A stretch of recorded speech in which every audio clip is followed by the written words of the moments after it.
G'day YouTube, what's going on? My name's Josh and this is my Mk1 escort. Welcome to AWOL Garage. So the aim of the game here is to do a budget build on the escort. It is the first build I've really ever done to this extent. In the past I've done things like turbos, exhausts, stereos, coilovers, bolt-on parts really, but this is my first dive into a built car. So two reasons why this is a budget build. First, I don't have all the money to throw at it. And second, I like cars, so I would like to learn a bit more about building them. I'd like to build more in the future. It just so happens that I'm starting with a two-door escort, which some people might say is dumb because they're a sought after car, but it was just a happy accident that I got this car. So a lot of people told me to keep this car original. I got it in original condition. It still had the vinyl roof. It still had everything really, how it left the showroom floor. But the thing is, it's not an RS2000, it's not a Mexico. It was a 1300 XL Auto, and that just did not sound fun to drive to me.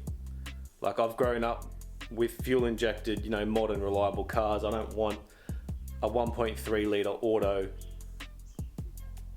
I mean, it's a fun car. I want to have fun in it, you know.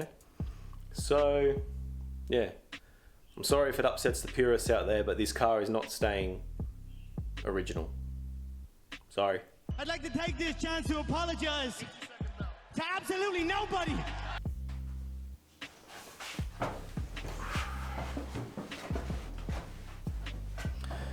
Right, so just a quick history about the car.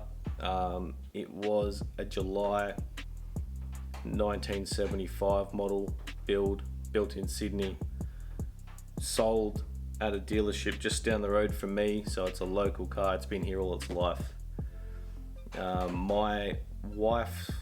My wife's grandmother actually bought it with about 1,000 kilometers on it from that dealer. So someone bought it brand new, returned it 1,000 k's later. My wife's grandmother bought it and has owned it for the past 40 years. After the head gasket blew, she parked it in her garage for about 12 years and never drove it again. 12 years later, I find out about it through my wife's family, and I bought it straight away as soon as I could. I didn't really know too much about escorts at the time, but I knew my dad had an RS2000 and I was hoping it was a Mark II, because all they said was, we've got the escort in the garage, what are we going to do with it? And I sort of said, what escort is it? You know, I might be interested. And they said it was a Mk1. And I was like, oh, okay. You know, I was a little bit disappointed because I wanted to have a Mark II like my dad did. And then they said, yeah, it's a two-door Mk1. And I went, oh. I said, I'll take it. I wouldn't mind a little project car. And yeah, I came home with it. Here we are, about 4 years later, and it's still looking like a piece of shit. What a piece of junk. If I was smart, I would have just put a 1600 in it and a 4-speed manual box and had fun in that. I've seen a few videos of the 1600s, and you know, it's a light car, so it'll go really well and be a bit of fun. But I'm not that smart, so I decided to jump headfirst into a bigger build with no experience and limited tools and knowledge. So he's an idiot. Yeah. So anyways, enough of this. Let's have a look at that. So starting from the back end, we have a standard fuel tank. We have the original color, which is a copper bronze metallic. I really like this color. Because it is the original color, I wouldn't mind doing that myself in the final product. So I've replaced the floor of the spare wheel well. That will probably house the battery. And I've also done the same underneath the fuel tank. So there were two spots in the boot that had some rust. Also in the corners back here. And in the scuttle panel there's a bit of rust, but we're working on that. Have to patch that hole as well. Underneath we're sitting on a Toyota Hilux diff. For those that don't know, the Hilux is a utility. It's a pretty big diff. It'll handle all the power that I throw at it, and at the moment it's just sitting on the original Mk1 leaves. I just made some custom mounts for that to sit on, and I might go through those in a different episode. Yeah, so underneath's been painted in a rubber bed liner called Bully Liner. Yeah, that's also been all filmed in another episode. Yeah, it's tough as nails. So because the Hilux is a 5-stud, we have to go 5-stud wheels, which may be painful to find some 15-inch 5-stud wheels, but that will come much later. Currently sitting on 17s, which will not be staying because I personally don't like them on escorts. I'd rather 15 or smaller. So I've replaced the sills. These are Magnum panels, I think. I just need to tidy up the welds, you know, grind them back, make them look all pretty. But yeah, they were pretty straightforward to fit. Moving along, standard interior. These are the original seats. They are in very good condition for 45-year-old seats. Little bit of rust repairs in the tunnel here, and in the floors a little bit of repairs done. Moving along to the front end, we have a 2-litre Duratec from a 2009 Ford Focus. Sitting on custom engine mounts that I made out of scrap metal and Toyota Hilux rear spring bushes. So chassis mounted, like most of the kits are these days. I just saved myself some time and money waiting for parts and just made them myself. Sits pretty nicely.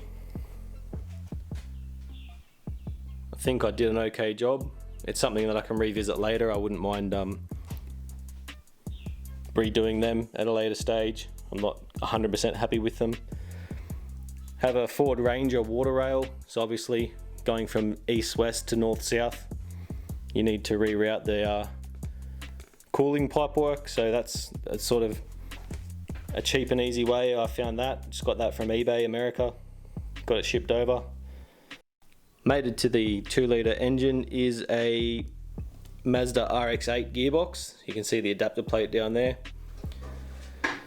I decided to go with the RX-8 box because the MX-5 box was very expensive. We could only get 6 speeds. Well, we only got 6 speeds over here in Australia. And people want silly money for them. So I went with the RX-8 box for about a third of the price. And then I made up my own adapter to mount it up. I still have to figure out a starter motor, but that will come later. So there's the RX-8 box. Sort of comes out in a nice position. I did have to cut the tunnel a bit, but I'll clean all that up before the final assembly. Front suspension. I actually went with something a little different here. I've got a set of coilovers from an S15 Silvia, and I also have the hubs and knuckles from the Silvia. 2 reasons. 1, I wanted the adjustability of coilovers, and 2, I needed to match the 5-stud rear, so the Nissan just has the same stud pattern, so I went with that. And also I get an upgrade to a 4-pot caliper, which is standard on the Nissan S15s. So 3 reasons: adjustability, a brake upgrade, and also the 5-stud. Now in terms of the motor, like I said before, I didn't want to reinvent the wheel. I was just going to run bike throttle bodies and a nice stainless exhaust. But things change. I've now decided to run a turbo. So this is a turbo off a 2007 Mazda 3 MPS.